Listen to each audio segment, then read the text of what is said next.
Hello guys, welcome back to the course thermodynamics. आज हम शुरू करेंगे इस कोर्स का lecture number 8, but make sure आपने पहले सभी लेक्चर इस लेक्चर को देखने से पहले देखे हुए हों।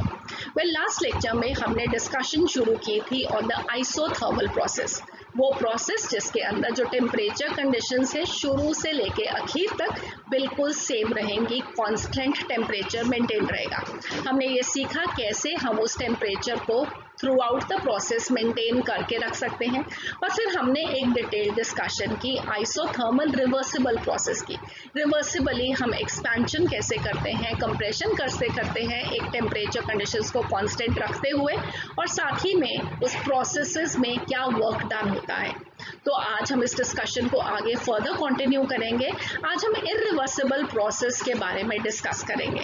तो इरिवर्सिबल आइसोथर्मल प्रोसेस क्या होगा, उसमें वर्क डन क्या होगा, कंप्रेशन में क्या होगा, एक्सपेंशन में क्या होगा, तो वो सारा कुछ आज हमने डिस्कस करना है। वो डिस्कशन के बाद हम एक कंपैरिजन भी करेंगे कंप्रेशन और एक्सपेंशन के वर्क की फॉर द इरिवर्सिबल प्रोसेस, और उसके बाद रिवर्सिबल और इरिवर्सिबल प्रोसेसेस में जो वर्क डन है उसका भी एक कंपैरिजन करेंगे। तो बहुत इंपॉर्टेंट डिस्कशन है, प्लीज पूरा लेक्चर देखिएगा, कुछ भी मिस नहीं कीजिएगा। हर एक चीज इंपॉर्टेंट है जो कि आपके एग्जामिनेशन में पूछी जा सकती है। सो आई होप आप लोग ये लेक्चर मेरे साथ एंजॉय करेंगे। मैं हूं डॉक्टर रितु जौहर, आपकी educator from the channel H2O the A to Z of chemistry. तो चलिए आज की पढ़ाई शुरू करें। आज का ये लेक्चर हम शुरू करेंगे सबसे पहले डिस्कशन के साथ irreversible isothermal expansion process.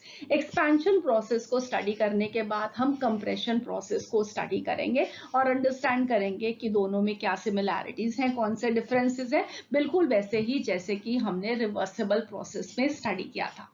Right. सो एक्सपेंशन प्रोसेस का मतलब क्या होता है? वेल, कि जो वॉल्यूम है गैस की, जो भी वो इनिशियल वॉल्यूम थी उससे फाइनल वॉल्यूम ज्यादा होगी गैस की, तभी एक एक्सपेंशन प्रोसेस होगा। उसके बाद आइसोथर्मल। आइसोथर्मल का मतलब कि इनिशियल स्टेट से फाइनल स्टेट तक जो भी टेम्परेचर हमने शुरू किया था वहीं पे जाके हम खत्म करेंगे, और थ्रू आउट द प्रोसेस वही टेम्परेचर रहेगा। अगर 300 केल्विन पे प्रोसेस कर रहे हो तो थ्रू आउट 300 केल्विन रहेगा, और एंड भी 300 केल्विन पे ही होगा। ठीक है। सो ये होगा आइसोथर्मल प्रोसेस। और इरिवर्सिबल का मतलब कि जो प्रोसेस रिवर्सिबल ना हो। प्रोसेस एक बारी जब शुरू हो गया तो वेल वो अपने एंड पॉइंट पे जाके खत्म होगा, और इन बिटवीन हमारे पास कोई भी ऐसा पोजीशन नहीं होगा जहां पे हम उस प्रोसेस को रोक के इनिशियल स्टेट वापस पहुंच सकें। ठीक है। सो आई होप ये टर्म्स सबसे पहले आपको क्लियर है। तो नेक्स्ट अब हम अंडरस्टैंड करते हैं इसके लिए एक्सपेरिमेंटल सेटअप। तो एक्सपेरिमेंटल सेटअप में हमने एक वेसल लिया है, वेसल के अंदर गैस लिया है, गैस के ऊपर एक पिस्टन फिटेड है, और उसके ऊपर एक ये आप देख सकते हो m0 मास पड़ा हुआ है। ठीक है। तो अब ये जो गैस की इनिशियल वॉल्यूम है वो है VI, इसे हमें एक्सपैंड करना है टू फाइनल वॉल्यूम VF। तो आप देख भी सकते हो कि यहाँ पे इनिशियल वॉल्यूम कम है, फाइनल वॉल्यूम ज्यादा है, इसका मतलब है कि एक्सपेंशन प्रोसेस होएगा। ठीक है। अब ये कैसे होगा? हमें सबसे पहले चाहिए है आइसोथर्मल कंडीशंस, टेम्परेचर को कैसे कांस्टेंट रखेंगे, ये मैंने आपको पिछले लेक्चर में भी एक्सप्लेन किया था, जल्दी से दोबारा से भी कर लेते हैं सो दैट कि एक बार और रिवीजन हो जाएगी। तो आइसोथर्मल कंडीशंस को मेंटेन करने के लिए हमने सबसे पहले ये जो वेसल ली है इसकी जो वॉल्स ली हैं उनको कंडक्टिंग वॉल्स लिया है। कंडक्टिंग वॉल्स का मतलब क्या है कि वेल हीट एनर्जी सिस्टम के अंदर आ भी सकती है, और हीट एनर्जी सिस्टम में से बाहर भी जा सकती है टू द सराउंडिंग्स। तो दिस मीन्स कि इसकी वॉल्स जो हैं वो कंडक्टिंग है। इस सिस्टम को हमने किस में डाला है? एक कांस्टेंट टेम्परेचर वाटर बाथ में, एक ऐसा वाटर बाथ जिसका हमने टेम्परेचर मेंटेन किया है बिल्कुल सिस्टम के टेम्परेचर के साथ। कैसे मेंटेन कर सकते हैं इसके अंदर? वेल, आप एक थर्मामीटर डाल दीजिए। अगर इस वाटर बाथ का टेम्परेचर कम होगा तो वेल आप इसको हीट कर दो और टेम्परेचर को वापस इंक्रीज करके सेम टेम्परेचर पे ले आओ। और अगर सिस्टम वाटर बाथ का टेम्परेचर ज्यादा हो रहा है तो वेल आप उसको पानी को कूल भी कर सकते हैं, सो दैट कि इसका बाथ का जो टेम्परेचर है वो कांस्टेंट मेंटेन आप कर सकें। राइट। अब हमने इसके अंदर सिस्टम को डाला है सो दैट कि टेम्परेचर इसका कांस्टेंट हो। अब हम एक्सपेंशन प्रोसेस स्टडी कर रहे हैं तो उसी में अंडरस्टैंड करते हैं कि आइसोथर्मल कंडीशंस को कैसे हम मेंटेन करेंगे। सबसे पहले तो हमारे पास एक सिस्टम है जो कि गैस एक्सपैंड कर रही है। जब भी गैस एक्सपैंड कर रही है तो वर्क कौन कर रहा है? गैस वर्क कर रही है। तभी ऐसे होगा कि ये पिस्टन ऊपर को जाएगा। गैस एक्सपैंड कर रही है, सिस्टम वर्क कर रहा है, और वर्क जब भी सिस्टम करता है, work done by the system, तो उसकी साइन कन्वेंशन क्या होती है? वेल, नेगेटिव होता है। ठीक है, जब work done on the system है तो positive, work done by the system तो नेगेटिव। अब नेगेटिव वर्क डन है, इसका मतलब क्या है कि जो सिस्टम की एनर्जी है वो क्या हो रही है? डिक्रीज कर रही है। ठीक है, सिस्टम में से energy in the form of work बाहर जा रही है। इसका मतलब है कि जो भी इनिशियल वैल्यू थी सिस्टम की इंटरनल एनर्जी की, वो ज्यादा थी फाइनल वैल्यू से, तभी एनर्जी बाहर गई in the form of work. इसका मतलब है कि यू एफ माइनस अगर यू आई करेंगे तो ये वैल्यू भी नेगेटिव आएगी, और ये क्या होती है? Delta U, the change in internal energy. तो चेंज इन इंटरनल एनर्जी भी नेगेटिव होगी अगर work is being done by the system, अगर एक्सपेंशन प्रोसेस हो रहा है। राइट, जब भी सिस्टम की एनर्जी में डिक्रीज होगा, वेल उसका जो टेम्परेचर है वो भी डिक्रीज करेगा। ठीक है, सिस्टम की एनर्जी को जैसे आप अंडरस्टैंड करो कि उसके अंदर गैस के मॉलिक्यूल्स हैं, उनकी एनर्जी कम हो रही है, उनकी मूवमेंट कम हो जाएगी, उनकी काइनेटिक एनर्जी कम हो जाएगी। Kinetic energy is directly proportional to temperature, तो उनका टेम्परेचर भी कम हो जाएगा। ओके, तो जब भी सिस्टम की एनर्जी कम होगी, that will B causing a cooling effect, और टेम्परेचर भी कम होगा। तो इसका मतलब है कि यहाँ पे डेल्टा टी भी क्या होगा? नेगेटिव होगा। हमें इस प्रोसेस के लिए क्या चाहिए है? एक आइसोथर्मल प्रोसेस, तो उसमें चेंज इन टेम्परेचर तो होना नहीं चाहिए, delta T should be zero. यहाँ पे तो डेल्टा टी नेगेटिव हो रहा है, तो अब हम क्या करें? इसका मतलब है कि हमें इसके टेम्परेचर को बढ़ाना पड़ेगा, क्योंकि एक्सपेंशन के अंदर टेम्परेचर कम हो रहा है। सो ये जो टेम्परेचर डिक्रीज हुआ उसको हम इंक्रीज करेंगे by supplying heat to the system. इस वाटर बाथ में से हीट क्या करेगी? सिस्टम के अंदर एंटर करेगी। कितनी हीट एंटर करेगी? जितना वर्क डन है, क्योंकि ये भी एनर्जी है, ये भी एनर्जी है। अगर एनर्जी वर्क के फॉर्म में बाहर जा रही है, हम हीट के फॉर्म में एनर्जी को देंगे। सो इसका मतलब है कि जितना वर्क डन था उतनी अमाउंट ऑफ एनर्जी सिस्टम के अंदर हम दे देंगे। और क्योंकि work done on by the system है और एनर्जी हम सिस्टम को दे रहे हैं, इसका मतलब है कि दोनों के साइंस में डिफरेंस होगा। ठीक है, so work will be equal to minus Q. Right, या हम कह सकते हैं Q will be equal to minus W. यहाँ पे work done is by the system minus W है, और Q अंदर आ रही है हीट, तो that will be plus Q। और क्योंकि हीट अंदर आ गई उतनी ही जितना कि वर्क डन बाहर जा रहा है, तो डेल्टा टी यहाँ पे क्या हो जाएगा? कांस्टेंट। और अगर डेल्टा टी कांस्टेंट हो जाएगा तो well delta U will be also zero. ठीक है, तो चेंज इन इंटरनल एनर्जी भी नहीं होगा। तो आइसोथर्मल प्रोसेस के अंदर हम क्या कह सकते हैं? सबसे पहले टेम्परेचर जीरो रहेगा। ठीक है, जीरो नहीं रहेगा, डेल्टा टी जीरो रहेगा, कांस्टेंट टेम्परेचर रहेगा। इंटरनल एनर्जी भी कांस्टेंट रहेगी, so delta U will be also zero. जितना भी हमने वर्क किया है वो नेगेटिव है। ठीक है, work done by the system है क्योंकि एक्सपेंशन प्रोसेस है, उतनी हीट अंदर आएगी। तो ये सब रिलेशंस हैं जो कि इस प्रोसेस के लिए वैलिड है। राइट, आई होप बिल्कुल क्लियर है अब आप लोगों को कि एक आइसोथर्मल प्रोसेस के अंदर क्या होगा। ये सारे U, डेल्टा U, Q और W एक दूसरे को साथ रिलेटेड हैं by the first law of thermodynamics, जिसे अभी हमने स्टडी करना है। तो वहां पे इसको हम और बेटर अंडरस्टैंड करेंगे, मगर प्रोसेस में क्या हो रहा है उससे हम इन वैल्यूज को भी निकाल सकते हैं। ठीक है, तो अब हमारे पास आइसोथर्मल हो गया प्रोसेस, एक्सपेंशन प्रोसेस हो गया। अब रह गया कि हमें इस प्रोसेस को इरिवर्सिबली करना है। तो इरिवर्सिबली कैसे करते हैं? इरिवर्सिबल प्रोसेस में हमने स्टडी किया था कि हम ये प्रोसेस को बहुत फास्ट स्पीड करते हैं। इनिशियल स्टेट पे यहाँ पे अगर हम प्रेशर को देखें तो वेल जो प्रेशर होगा वो इनसाइड द कंटेनर, जो गैस का प्रेशर है और जो आउटसाइड है एक्सटर्नल प्रेशर, वो दोनों इक्वल होंगे। उसके बाद हम क्या करेंगे, एकदम से एक्सटर्नल प्रेशर को कम कर देंगे। प्रेशर को कम कर देंगे तो गैस का प्रेशर ज्यादा हो जाएगा। गैस का प्रेशर ज्यादा होगा तो एकदम से ही वो पिस्टन को ऊपर मूव करेगा और फिर फाइनल स्टेट पे जाके अगेन गैस का प्रेशर और एटमॉस्फेरिक प्रेशर इक्वल हो जाएगा। तो ये फास्ट स्पीड पे होगा, बीच में कहीं पे भी स्टॉपेज नहीं लगेगा। तो इसको थोड़ा सा डिटेल में अंडरस्टैंड करते हैं। सबसे पहले आज हम इसको में जो स्टडी करेंगे वो है एक सिंगल स्टेप आइसोथर्मल एक्सपेंशन, और उसके बाद में आपको एक 2 स्टेप आइसोथर्मल एक्सपेंशन भी सिखाऊंगी जो कि आपकी अंडरस्टैंडिंग को बहुत अच्छा कर देगा। राइट तो सिंगल स्टेप आइसोथर्मल एक्सपेंशन में हम क्या कर रहे हैं कि हम एक गैस को एक्सपैंड कर रहे हैं against a constant external pressure. ठीक है, बाहर जो भी प्रेशर है उसको कांस्टेंट रखते हुए हम गैस को एक्सपैंड करेंगे। ऑलराइट, उसके लिए हमने किया क्या, कि हमने ये m0 मास को पिस्टन के ऊपर इनिशियली रखा सो दैट कि इस पोजीशन पे एक इक्विलिब्रियम हो।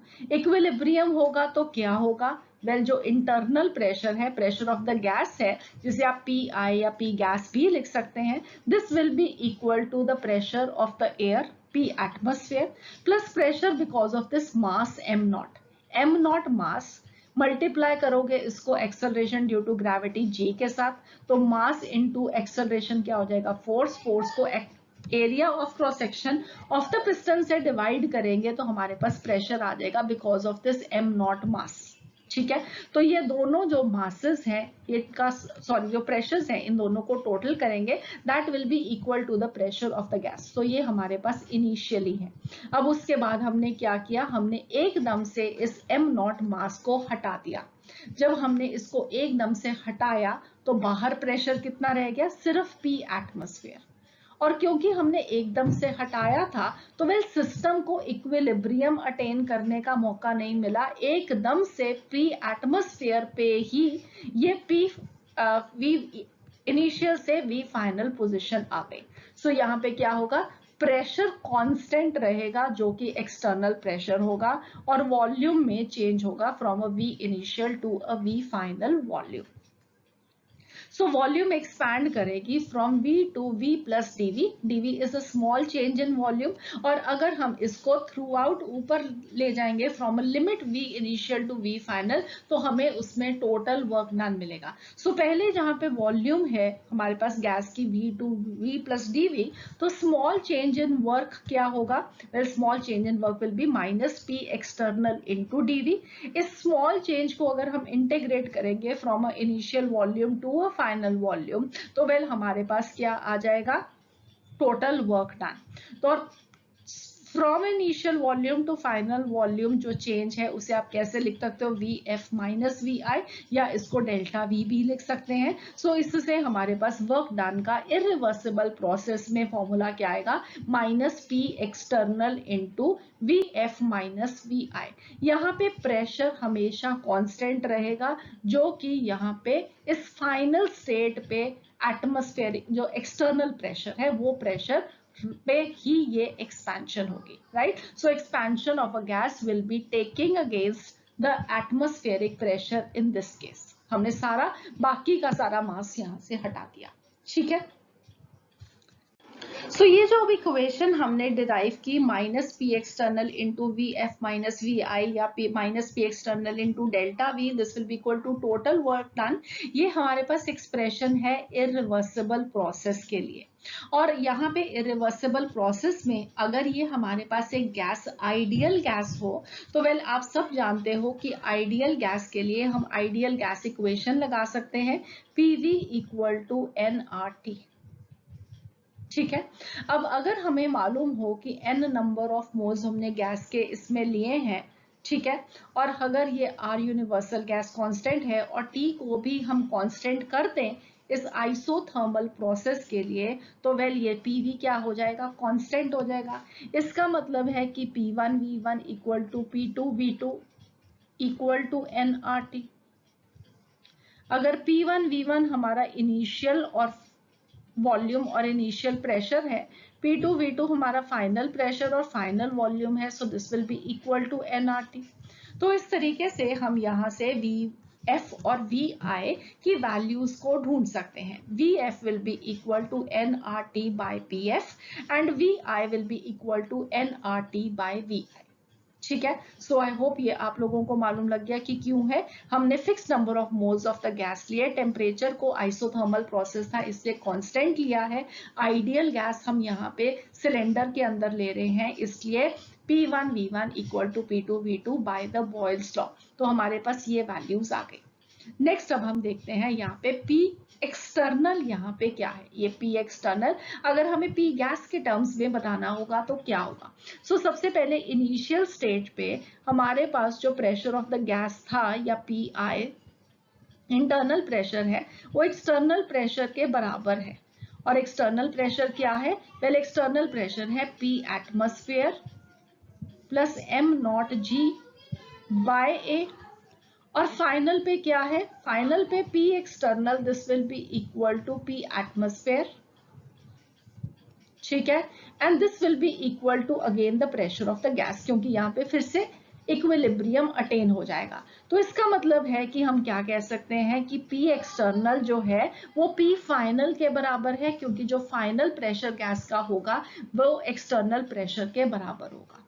ठीक है, तो अब हम ये वैल्यू P एक्सटर्नल की इसमें इक्वेशन में पुट करेंगे और इनिशियल और फाइनल वैल्यूज जो वॉल्यूम की हमने कैलकुलेट की है उसको हम इस इक्वेशन में पुट करेंगे।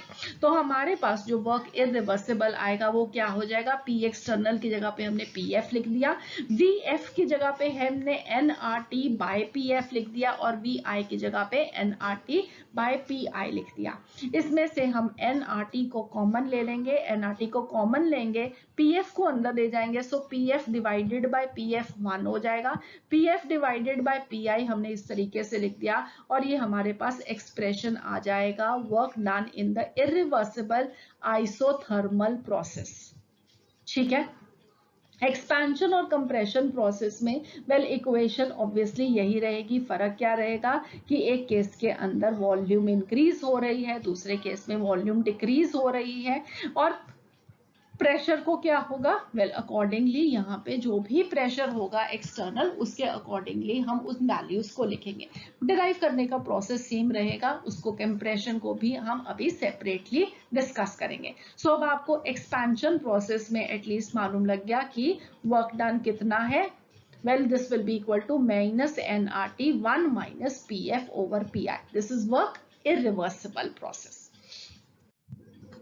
सो हम अगर इसका पीवी डायग्राम देखें, जो कुछ हमने अभी अंडरस्टैंड किया है, तो वेल हमारे पास सबसे पहले एक इनिशियल वॉल्यूम थी VI ये वाली, और VF जो है वो इंक्रीज कर गई। तो अगर एक्स एक्सिस पे हम वॉल्यूम ले रहे हैं तो ये along the x axis volume increase कर रही है। सो PVI is less and VF is more।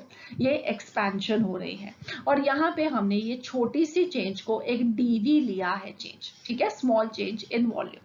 Okay, so सबसे पहले यहाँ पे प्रेशर कितना था? यहाँ पे प्रेशर था P एटमॉस्फेयर प्लस m0g। यहाँ पे हम लिख भी सकते हैं इसको कि ये जो PI है this is equal to P atmosphere plus m0g by A। ठीक है, हमने क्या किया, एकदम से इस m0 मास को हटाया और प्रेशर कितना हो गया? P एटमॉस्फेयर प्रेशर हो गया। इस प्रेशर पे प्रेशर फॉल कर गया from the initial pressure PI। क्योंकि प्रेशर में अब डिफरेंस है तो पिस्टन ये इनिशियल वॉल्यूम से फाइनल वॉल्यूम मूव करेगा इस तरीके से, राइट। तो अब हमारे पास वर्क डन कितना होगा? P external into VF minus VI। VF minus VI इतना है, ये वाला प्रेशर इतना है, सो टोटल वर्क डन इतना होगा। अगर स्मॉल चेंज इन वॉल्यूम के लिए कहेंगे तो ये ब्लू होगा। इन सबको ऐड किया फ्रॉम VI टू VF तो हमारे पास ये वाला एरिया आएगा as the work done in the process. और दूसरी बात यहाँ पे जो इम्पोर्टेंटली है वो ये है कि हम यहाँ पे इनिशियल और फाइनल स्टेजेस ही बता सकते हैं। इन बिटवीन हमारे पास प्रेशर जो है गैस का वो डिफाइंड नहीं है, तो जनरली हम उसको ड्रॉ नहीं करते हैं। जैसे कि हमने यहाँ पे पीवी में रिवर्सिबल प्रोसेस में इस तरीके से हम ड्रॉ करते हैं, तो जनरली हम इसमें ड्रॉ नहीं करते हैं। अगर ड्रॉ किया होता है तो वो सिर्फ इसलिए है क्योंकि हम कंपेयर करना चाहते हैं रिवर्सिबल प्रोसेस में वर्क डन कितना है, इरिवर्सिबल प्रोसेस में कितना है। अदरवाइज हमें इनिशियल स्टेट मालूम है और फाइनल स्टेट मालूम है इस प्रोसेस के लिए।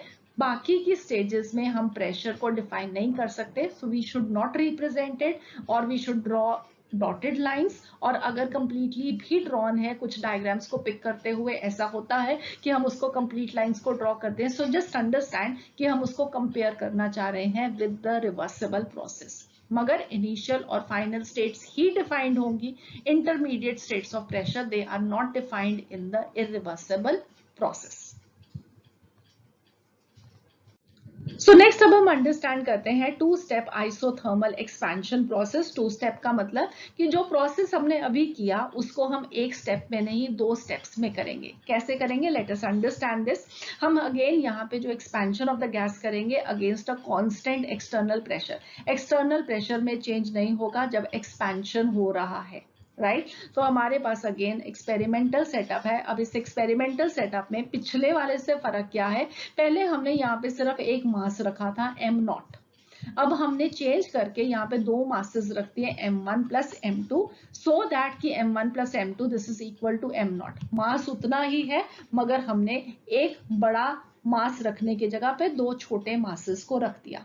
और फिर हम क्या करेंगे, हम पहले एक मास को हटा देंगे। तो एक मास को हटाएंगे तो उसकी वजह से प्रेशर कम हो जाएगा, तो एक्सपेंशन होगा फ्रॉम Vi टू V1।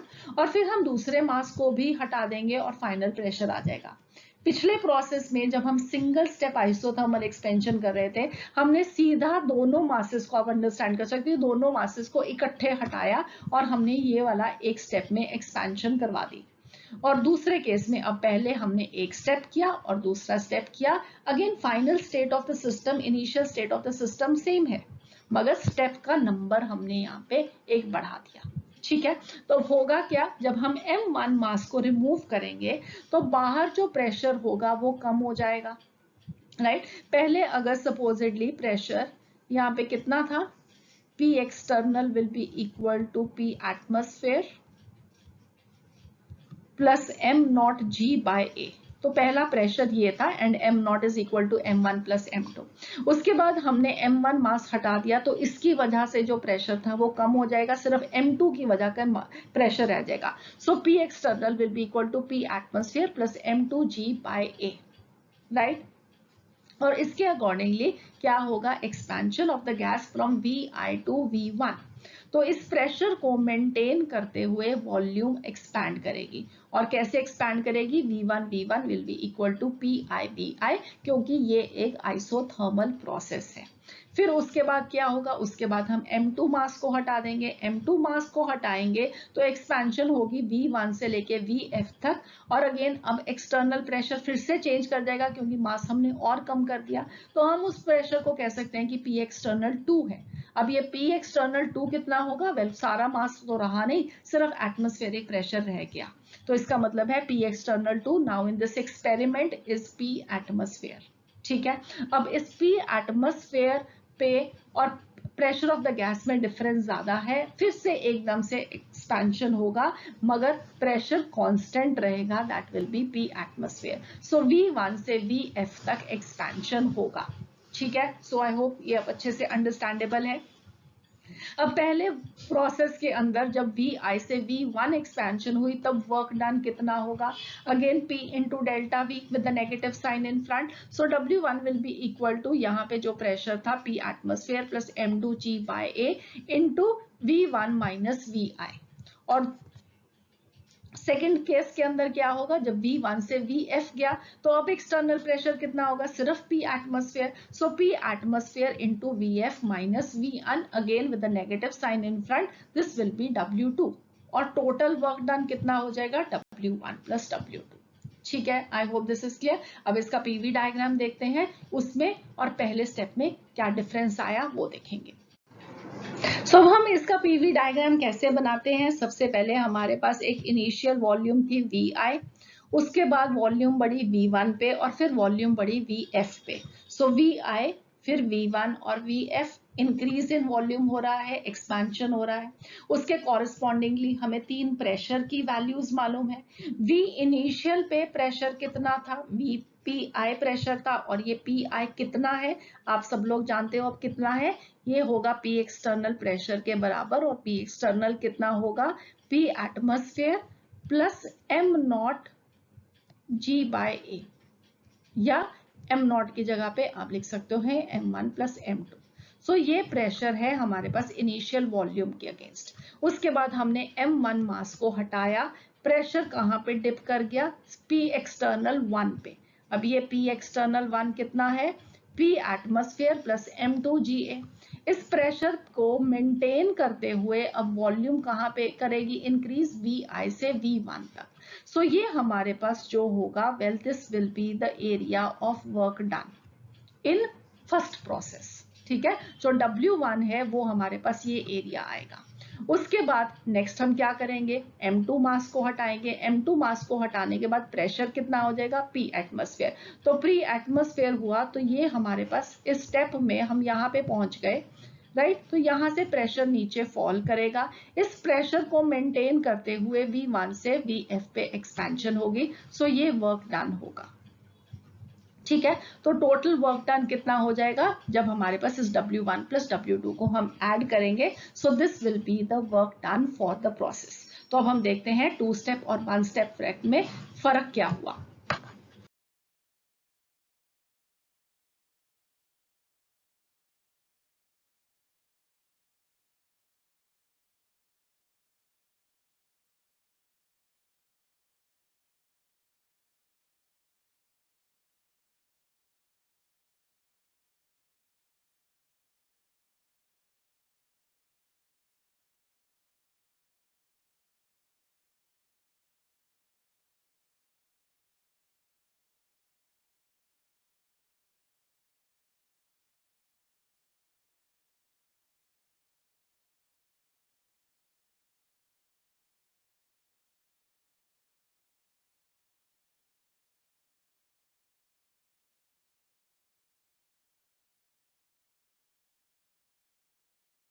सो अब आप देख सकते हो कि ये वाला जो पीवी डायग्राम है, this is for a 1 step isothermal expansion, और ये वाला 2 स्टेप आइसोथर्मल एक्सपेंशन।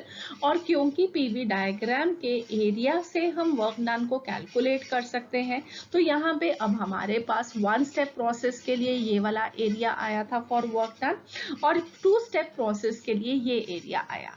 इनमें से दोनों में से ज्यादा कौन सा है, वेल 2 स्टेप आइसोथर्मल एक्सपेंशन में आप देख सकते हो कि ये वाला पोर्शन जो है ये एड ऑन हो गया। इसका मतलब क्या है कि वेल 1 स्टेप प्रोसेस के कंपैरिजन में 2 स्टेप आइसोथर्मल इरिवर्सिबल एक्सपेंशन में जो वर्क डन होगा वो ज्यादा होगा। और अब सपोजिटली हम 2 से 3 स्टेप कर दें, 3 से 4 स्टेप कर दें, 4 से 5 स्टेप कर दें, तो इसका मतलब क्या होगा, वेल वर्क डन जो है वो इंक्रीज करता जाएगा हर एक स्टेप के साथ, क्योंकि 1 स्टेप से 2 स्टेप में ज्यादा, 2 स्टेप से 3 स्टेप में ज्यादा, और 3 से 4 में ज्यादा।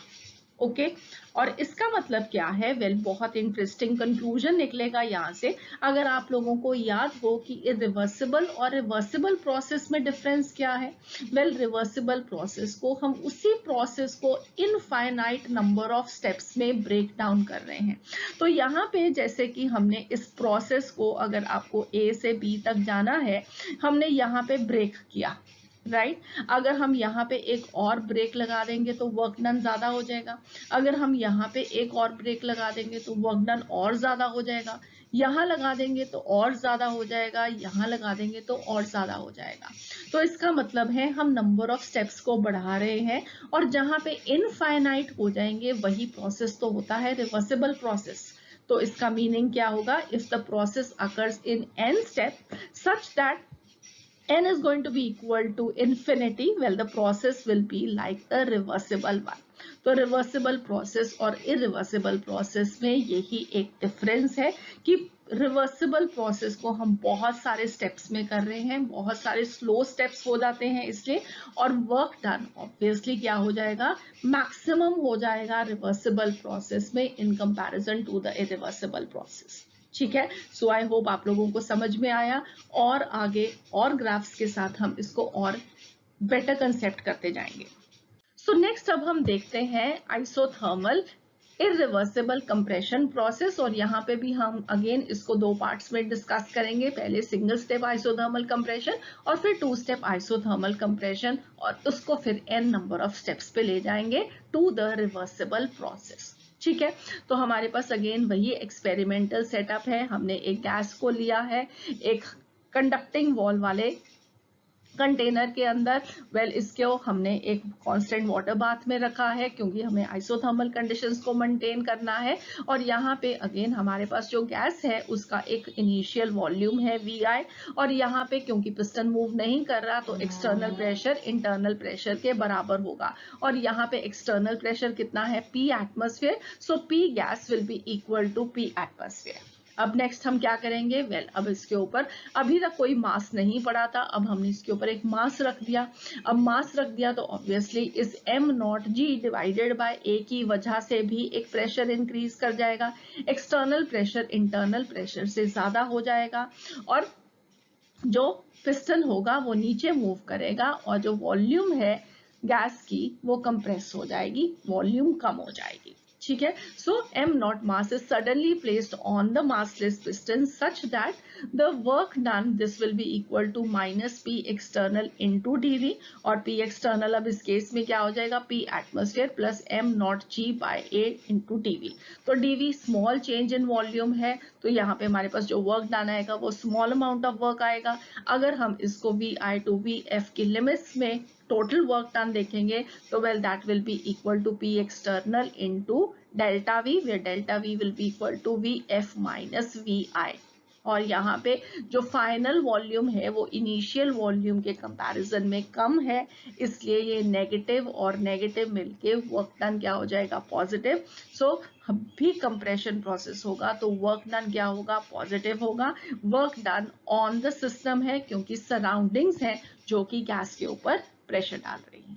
ठीक है, सो नेक्स्ट अब आप देख सकते हो यहाँ पे हमारे पास पीवी डायग्राम है इस प्रोसेस के लिए। इस पीवी डायग्राम को हम कैसे अंडरस्टैंड करते हैं, जो इनिशियल वॉल्यूम थी वो फाइनल वॉल्यूम से ज्यादा है, हमारे पास जो इनिशियल प्रेशर है वो कम होगा, फाइनल प्रेशर जो है वो ज्यादा होगा, और फाइनल प्रेशर जब होगा वो भी एक्सटर्नल प्रेशर के बराबर होगा, और यहाँ पे इनिशियल प्रेशर भी एक्सटर्नल प्रेशर के बराबर था, मगर यहाँ पे इनिशियल प्रेशर किसके बराबर है P एटमॉस्फेयर के बराबर, और यहाँ पे जो P फाइनल होगा that will be equal to P external and that will be equal to P atmosphere plus m0g by A। ये अंडरस्टैंडिंग होनी आप लोगों को बहुत जरूरी है कि प्रेशर क्या है, और अब एकदम से इस P एटमॉस्फेयर से इस प्रेशर पे प्रेशर चेंज हुआ तो सिस्टम को इक्विलिब्रियम एस्टैब्लिश करने में टाइम लगेगा, और उस टाइम को एस्टैब्लिश ये जल्दी से प्रोसेस हो जाएगा, और V फाइन इनिशियल से V फाइनल जो वॉल्यूम आ जाएगी। तो अब ये जो कंप्रेशन हो रही है वो किस प्रेशर पे हो रही है, ये वाले प्रेशर पे हो रही है, राइट। सो यहाँ से ये वाला प्रेशर हुआ और उसको आपने डेल्टा V के साथ मल्टीप्लाई किया, तो ये जो एरिया आएगा this will be equal to the work done. All right, I hope आप लोगों को पीवी डायग्राम समझ में आ गया, जहां पे भी P external into delta V मिल रहा है इरिवर्सिबल प्रोसेस में, that will be the work done. So next अब हम देखते हैं टू स्टेप आइसोथर्मल कंप्रेशन, और फिर उसके बाद हम इसका कंपैरिजन करेंगे, बहुत सारे कंपैरिजन्स, बहुत सारे interesting results. So two step process में क्या करना है, ऑब्वियसली कंप्रेशन करना है, मगर अब एक स्टेप में नहीं करना है, दो स्टेप में करना है।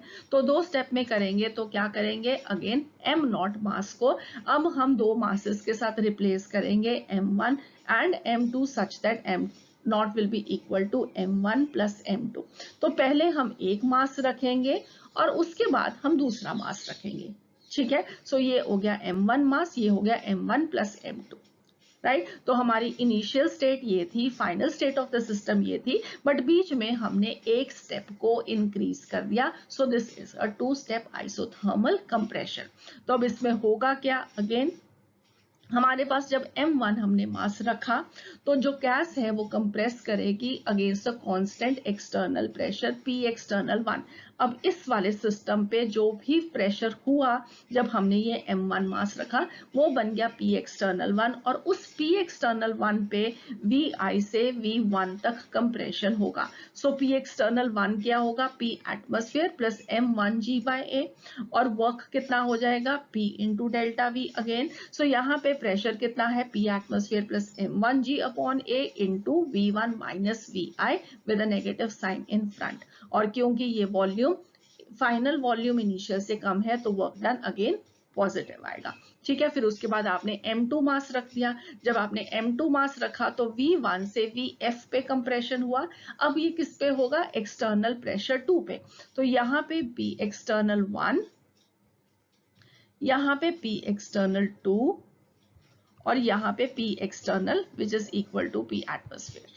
ठीक है, तो P एक्सटर्नल 2 क्या अब हो जाएगा, P एटमॉस्फेयर प्लस M0G/A, क्योंकि M1 plus M2 this is equal to M0, right. और वर्क डन कितना हो जाएगा, again P into delta V। So यहाँ पे प्रेशर ये वाली वैल्यू पुट कर दोगे और V फाइनल माइनस V1 कर देंगे। तो अगेन अगर ये n नंबर ऑफ स्टेप्स में करेंगे तो ये प्रोसेस फिर से कैसा हो जाएगा, रिवर्सिबल प्रोसेस जैसा हो जाएगा। ठीक है, सो जहां पे हमने थोड़ा थोड़ा मास को डिक्रीज किया, और थोड़े थोड़े मास को जब हम डिक्रीज करते हैं तो दोनों साइड्स पे प्रेशर में इक्विलिब्रियम आता है, और फिर उसके बाद हम फिर और थोड़ा मास डिक्रीज करते हैं। तो अगर इसको हम बहुत सारे स्टेप्स में करेंगे तो यही इरिवर्सिबल प्रोसेस रिवर्सिबल में कन्वर्ट हो जाता है। आई होप आप लोगों को अब समझ में आ रहा है कि हर एक स्टेप रिवर्सिबल प्रोसेस में एक इरिवर्सिबल प्रोसेस है, क्योंकि उस छोटे से स्टेप में जो कंप्रेशन होगा या एक्सपेंशन होगा that will be against a constant external pressure.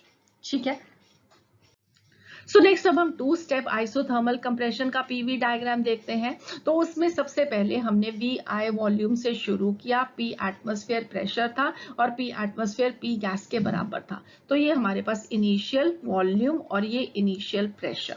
ठीक है, उसके बाद हमने M1 मास डाला, प्रेशर इंक्रीज किया, P एटमॉस्फेयर प्लस M1G/A पे हो गया, राइट। अब क्योंकि एकदम से इंक्रीज किया था तो कंप्रेशन कैसे होगा, अगेंस्ट दिस कांस्टेंट प्रेशर। तो इस कांस्टेंट प्रेशर पे चेंज इन वॉल्यूम कितना किया, VI से V1। सो ये जो एरिया आया, ठीक है, this will B W1 work done for the first step. उसके बाद सेकेंड स्टेप में हमने M2 मास इंक्रीज किया, टोटल मास M0 हो जाएगा। तो हमारे पास प्रेशर कितना हो जाएगा, P atmosphere plus M0G/A। Again change in volume कितना हो रहा है, VI से VF तक। सो V1 से VF तक। सो V1 से VF ये हो गया delta V into P external, क्योंकि कांस्टेंट प्रेशर के अगेंस्ट कंप्रेशन होना है। सो ये वाला बनेगा area of the PV diagram for second process, और ये हमें देगा W2। टोटल करोगे दोनों का तो total work done for the 2 step isothermal compression आ जाएगा। इसको अगर अब आप 1 स्टेप प्रोसेस के साथ कंपेयर करोगे तो 1 स्टेप में क्या था, 1 स्टेप में हम इससे डायरेक्टली यहां तक पहुंचे थे। इसका मतलब है हम यहां से डायरेक्टली यहां पे पहुंचे थे। तो जब कंप्रेशन होगा वो VI से VF पे कहां तक होना था, P एक्सटर्नल के अगेंस्ट। तो ये वाला टोटल एरिया था जो कि वर्क डन का था, तो ये वाला पोर्शन भी साथ में एडेड था। इसका मतलब है कि कंप्रेशन के केस में इरिवर्सिबल प्रोसेस में वर्क डन क्या होगा, ज्यादा होगा। और ये ज्यादा वर्क डन कौन कर रहा है, वेल ये सराउंडिंग्स ज्यादा वर्क कर रहे हैं। So it is not the system that is doing work, it is the surroundings that is doing work on the system in a compression. ठीक है, सो अभी आपको यहाँ पे क्या याद रखना है, आपको याद ये रखना है कि work done in the 2 step isothermal irreversible compression is less than the one in a 1 step process। तो 1 step process के अंदर सराउंडिंग्स को सिस्टम पे ज्यादा काम करना पड़ेगा, 2 स्टेप के अंदर कम काम करना पड़ेगा और नंबर ऑफ स्टेप्स को इंक्रीज कर देंगे तो वो रिवर्सिबल प्रोसेस बन जाएगा। इसका मतलब है कि रिवर्सिबल आइसोथर्मल कंप्रेशन में सराउंडिंग्स को सिस्टम पे सबसे कम काम करना पड़ेगा। ठीक है, गुड। सो भी यहाँ पे आप एक कंपैरिजन देख सकते हो between the isothermal expansion, isothermal compression for both reversible and irreversible process. सबसे पहले ये वाला पीवी डायग्राम हमने किसके लिए स्टडी किया था? वन स्टेप आइसोथर्मल एक्सपेंशन के लिए। ये वाला PV diagram one step isothermal compression के लिए। और ये वाला पीवी डायग्राम आपने पिछले लेक्चर में स्टडी किया था जब हम रिवर्सिबल आइसोथर्मल कंप्रेशन और एक्सपेंशन को स्टडी कर रहे थे। ठीक है, तो ये सबसे पहले आइसोथर्मल एक्सपेंशन हुई इरिवर्सिबली। इसको और हमने जब कंप्रेशन को कंपेयर किया तो आपने क्या देखा? क्या देखा? वेल, ये वाला जो वर्क डन है और ये वर्क डन है, ये दोनों डिफरेंट हैं, ये दोनों सेम नहीं है। इसका मतलब क्या हुआ कि इरिवर्सिबल प्रोसेस में अगर आप आइसोथर्मली गैस को एक्सपैंड कर रहे हो और कंप्रेस कर रहे हो, work done will not be the same. जबकि रिवर्सिबल प्रोसेस में हमने क्या स्टडी किया था कि जो area under the PV diagram है वही कंप्रेशन बताता है, वही एक्सपेंशन बताता है। दोनों ही केस में जो वर्क डन का मैग्नीट्यूड आता है वो सेम ही आता है। ठीक है, ये वाला मैग्नीट्यूड होगा, सिर्फ फर्क क्या होगा? साइन का, work done on the system, work done by the system का डिफरेंस। ठीक है, नेगेटिव साइन। मगर यहाँ पे इवन मैग्नीट्यूड में भी डिफरेंस आ रहा है। सो ये अंडरस्टैंडिंग आपके लिए बहुत ज्यादा इंपॉर्टेंट है। ठीक है, सो क्या याद रखना है? Work done in the isothermal irreversible expansion and compression is not equal, whereas in the isothermal reversible expansion and compression work done is going to be equal.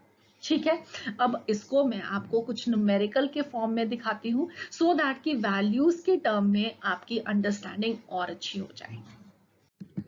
सो पहला कंपैरिजन हम यहाँ पे करेंगे रिवर्सिबल और इरिवर्सिबल आइसोथर्मल एक्सपेंशन में एक numerical की तरह। तो हमारे पास जो वैल्यूज गिवन है वो क्या है? हमारे पास एक मोल है आइडियल गैस का जिसे हमने सब्जेक्ट किया है to isothermal expansion at 300 kelvin in the following veg.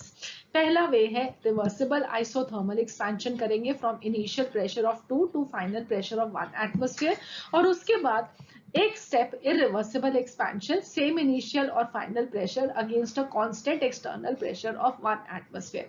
तो हमारे पास आइडियल गैस है, PV equal to nRT applicable है, 1 मोल गैस का है। आइसोथर्मल एक्सपेंशन है, मतलब टेम्परेचर कांस्टेंट 300 केल्विन पे एक्सपेंशन करना है, वॉल्यूम इंक्रीज करेगा, प्रेशर डिक्रीज करेगा गैस का। ठीक है, तो रिवर्सिबल प्रोसेस करेंगे तो स्लो स्टेप में प्रोसेस होगा, बहुत सारे स्टेप्स में प्रोसेस होगा, और हर टाइम पे क्योंकि इक्विलिब्रियम मेंटेन होगा तो वेल प्रेशर क्या रहेगा? थ्रू आउट वेरी करता रहेगा। और इरिवर्सिबल एक्सपेंशन में क्या होगा? प्रेशर इनिशियल से फाइनल स्टेट पे जब आएगा तो एकदम से प्रोसेस होगा और उसमें एक ही कांस्टेंट एक्सटर्नल प्रेशर होगा जिसकी वैल्यू 1 एटमॉस्फेयर गिवन है। तो इस क्वेश्चन के साथ हम पिछले लेक्चर को और इस लेक्चर को कंप्लीटली डिटेल में वापस डिस्कस भी कर सकते हैं और रिवाइज भी कर सकते हैं। तो पहले हम देखते हैं वर्क रिवर्सिबल। तो वर्क रिवर्सिबल में हमने पिछले लेक्चर में फॉर्मूला फाइंड आउट किया था कि work reversible this is equal to minus N R T natural log of P1 by P2, और अगर वॉल्यूम गिवन है क्वेश्चन में तो that will be V2 by V1। Right, तो इसकी वैल्यूज पुट करेंगे। एन यहाँ पे 1 है मोल गैस का, सो 1 हो गया। आर की वैल्यू मैंने पुट नहीं की है क्योंकि मुझे सिर्फ एक कंपैरिजन करना है। अगर आपको क्वेश्चन में गिवन होगा कि टोटल वर्क डन कैलकुलेट करो तो आप वैल्यू आर की पुट कर सकते हो। उसके बाद हमारे पास natural log of P1 pressure कितना है? 2 एटमॉस्फेयर, फाइनल प्रेशर है 1, सो P2 हो जाएगा 1 atmosphere, 2 by 1 natural log of 2। इसको हमने लॉग टू द बेस 10 में कन्वर्ट करने के लिए 2.303 से मल्टीप्लाई किया। हमारे पास जो वर्क रिवर्सिबल आया दैट इज माइनस 208 आर। और इसके लिए जब हम पीवी डायग्राम ड्रॉ करेंगे तो हमारे पास जो इनिशियल वॉल्यूम है वो कम है, फाइनल वॉल्यूम ज्यादा है क्योंकि एक्सपेंशन हो रहा है। इनिशियल प्रेशर गिवन है 2 एटमॉस्फेयर पे, तो ये P1 हो जाएगा या P इनिशियल हो जाएगा, और 1 एटमॉस्फेयर फाइनल प्रेशर है जिसको आप पी एफ या P2 लिख सकते हो। उसके पास हमारे पास A से B तक का ये प्रोसेस हो रहा है, इसका जो एरिया है that is going to be equal to 208 R।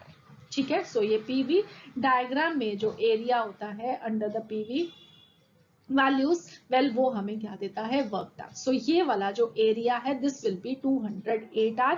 ये नेगेटिव साइन क्या रिप्रेजेंट कर रहा है, ये नेगेटिव साइन रिप्रेजेंट कर रहा है कि एक्सपेंशन प्रोसेस के अंदर work done by the system है, सिस्टम की इंटरनल एनर्जी डिक्रीज हो रही है। तो रिवर्सिबल से इरिवर्सिबल वर्क डन देखते हैं। तो इरिवर्सिबल का हमने अभी फॉर्मूला डिराइव किया था, that is going to be equal to P external into delta V। P external क्योंकि P गैस के भी बराबर होगा जब फाइनल स्टेट अटेन होगी, तो हम उसको PFP लिख सकते हैं, या P1 P2 के टर्म्स में लिखते हैं तो P2 भी लिख सकते हैं। सो हमारे पास आ जाएगा minus PF into VF minus VI, this will be equal to minus P2 RT by P2 minus RT by P1, क्योंकि P1 V1 equal to P2 V2 for an ideal gas at a constant temperature. So ये हमारे पास common R T को निकालते हुए ये expression आएगा। इससे जब आप वर्क डन ढूंढोगे वैल्यूज को पुट करते हुए, तो आपके पास वैल्यू जो आएगी that will be minus 150 R. और इसका जब हम पीवी डायग्राम ड्रॉ करते हैं तो वेल वो कैसे ड्रॉ करेंगे, ये V1 है, ये V2 है, ये हमारे पास P1, ये P2। सो P2 एक्सटर्नल प्रेशर के अगेंस्ट ही कंप्लीट एक्सपेंशन होगा। सो हमारे पास जो work done under the PV diagram आएगा वो वाला ये एरिया आएगा। तो एरियाज के कंपैरिजन में हम पहले ही देख चुके हैं कि रिवर्सिबल प्रोसेस में इरिवर्सिबल प्रोसेस के कंपैरिजन में एक्सपेंशन में वर्क डन ज्यादा होता है। अब आप वैल्यूज के साथ भी इसको चेक कर सकते हो। यहाँ पे वैल्यू कितनी आई है, 208 आर, यहाँ पे आई है 150 आर। सो 208 आर 150 आर से ज्यादा है, इसका मतलब है कि work done in the reversible isothermal expansion is greater than work done in the irreversible isothermal expansion. ये नेगेटिव साइन सिर्फ साइन कन्वेंशन को एक्सप्रेस करता है, ये सिर्फ ये बताता है कि this is work done by the system. इसलिए आपने ये नहीं सोचना है कि -150 -208 आर से बड़ा होगा, नो। इसकी आपने सिर्फ न्यूमेरिक वैल्यू देखनी है, नेगेटिव साइन पॉजिटिव साइन सिर्फ work done on the system by the system को रिप्रेजेंट करता है। ठीक है, I hope this is clear. So next अब हम देखते हैं कंप्रेशन प्रोसेस। तो कंप्रेशन प्रोसेस के लिए अगेन हमने 1 मोल आइडियल गैस का लिया, अब उसको 300 केल्विन पे आइसोथर्मली हम कंप्रेस कर रहे हैं, रिवर्सिबली और इरिवर्सिबली। तो reversible compression, initial pressure of 1 atmosphere to final pressure of 2 atmosphere, सिर्फ हमने कंडीशंस को रिवर्स कर दिया। जो पिछले केस में P फाइनल था वो अब P इनिशियल है, जो पिछले केस में P इनिशियल था वो अब P फाइनल हो गया। सो प्रोसेस आपका A से B, अब B से A वापस। ऑलराइट, तो नेक्स्ट हमारे पास 1 step irreversible compression from initial pressure same से final pressure 2 atmosphere against constant external pressure of 2 atmosphere. तो इसके लिए जब आप वर्क रिवर्सिबल ढूंढोगे, अगेन सेम फॉर्मूला पुट करोगे, जो वैल्यूज पुट करने के बाद आपके पास आंसर आएगा that will be plus 208 R. हम उसके लिए पीवी डायग्राम ड्रॉ करेंगे। अब V2 इस केस में V1 से कम होगा क्योंकि कंप्रेशन हो रहा है। ये हमारे पास P1 है और ये वैल्यू होगी P2 की। ठीक है, तो इसके अंदर ये area under the PV diagram आया। और जब आप वर्क इरिवर्सिबल ढूंढोगे तो अगेन जब आप वैल्यूज पुट करोगे work done will come up as plus 300 R. और उसके लिए जब आप पीवी डायग्राम ड्रॉ करोगे so P2 to P1 against constant external pressure of 2 atmosphere, so ये वर्क डन आएगा। तो इन दोनों को जब आप कंपेयर करते हो तो वेल आप लोगों ने पिछले अभी डिस्कशन में भी देखा कि हमारे पास जो work done in the irreversible compression process है वो work done in the reversible compression से ज्यादा है।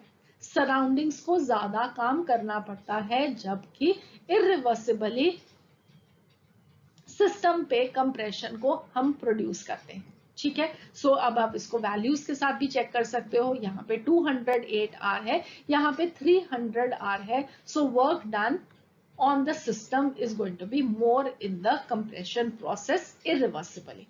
और उसके साथ साथ हम और जो चीजें यहाँ पे कंपेयर कर सकते हैं वो ये है कि सबसे पहले हमने यहाँ पे +208 आर कंप्रेशन में वर्क डन ढूंढा रिवर्सिबली अभी हमने एक्सपेंशन भी किया था, उसके अंदर जो वैल्यू आई थी दैट वाज -208 आर।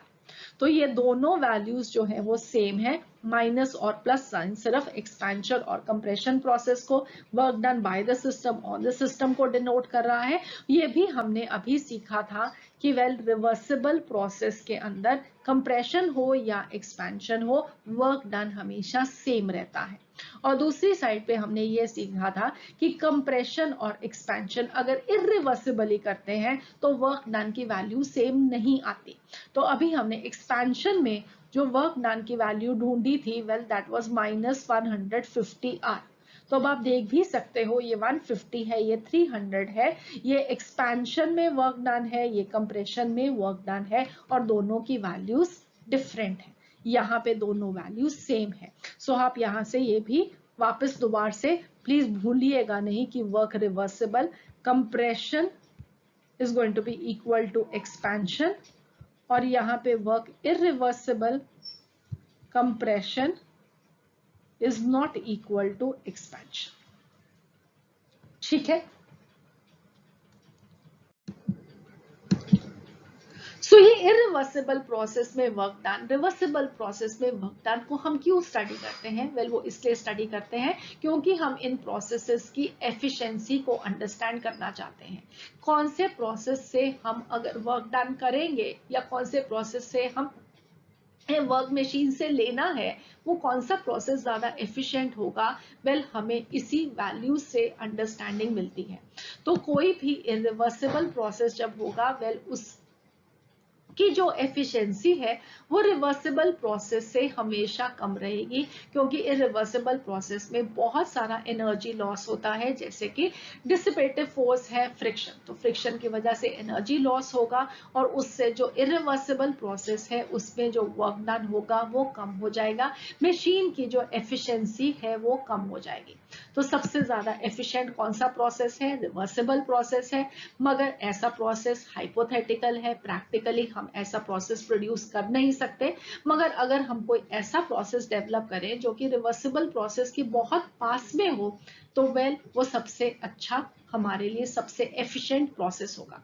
तो हम यहाँ पे कंक्लूड क्या कर सकते हैं इस सारी डिस्कशन में, वो ये है कि जब भी किसी सिस्टम को वर्क करना है, कोई भी वर्क प्रोड्यूस करने वाला प्रोसेस है, किसी मशीन को कोई काम करके देना है, तो maximum work done can be in a reversible process, जो कि आपने वैल्यूज में भी देखा कि एक्सपेंशन था जहां पे कि work done by the system था। मशीन आप कहो कि पिस्टन को हम ऊपर कर रहे थे with the help of the gas. तो रिवर्सिबल प्रोसेस में हमें मैक्सिमम वर्क डन मिला, और सिंगल स्टेप इरिवर्सिबल प्रोसेस में मिनिमम वर्क डन मिला। जैसे जैसे नंबर ऑफ स्टेप्स को हम इंक्रीज करते हैं, वर्क डन की वैल्यू इंक्रीज करती जाएगी। और दूसरी साइड पे जब भी वर्क रिक्वायरिंग प्रोसेस हो, work has to be done on the system, तो हमें एक ऐसा प्रोसेस चाहिए जिसके अंदर हमें कम काम करना पड़े मशीन के ऊपर। तो वो कौन सा प्रोसेस होगा? अगेन रिवर्सिबल प्रोसेस, क्योंकि रिवर्सिबल प्रोसेस में minimum work is required. Compression के केस में हमने देखा कि रिवर्सिबल प्रोसेस में हमें मिनिमम वर्क की वैल्यू मिली, और इरिवर्सिबल सिंगल स्टेप में मैक्सिमम वर्क की वैल्यू मिली। तो सबसे ज्यादा काम करना पड़ेगा हमें, ठीक है, फॉर कंप्रेशन प्रोसेस, और हमें सबसे कम काम करना पड़ेगा रिवर्सिबल प्रोसेस में। तो हमारे लिए ऑब्वियसली जब कम काम करना पड़ेगा तो ऐसी मशीन, ऐसा प्रोसेस ज्यादा अच्छा रहेगा। जहां पे मशीन को ज्यादा काम करना है तो रिवर्सिबल प्रोसेस ज्यादा अच्छा है, जहां पे हमें मशीन पे काम करना है वहां पे भी रिवर्सिबल प्रोसेस ज्यादा अच्छा है। तो रिवर्सिबल प्रोसेस सबसे एफिशिएंट प्रोसेस है। सो टोटली हम इस लेक्चर में और पिछले लेक्चर में जो कुछ भी हमने डिस्कस किया, वहां से जो इंपॉर्टेंट कंक्लूजन्स निकलती हैं वो ये है कि सबसे पहले whenever work is done by the gas, it is going to be maximum in case of the reversible process, and whenever work is done on the gas, it is minimum in case of the reversible process.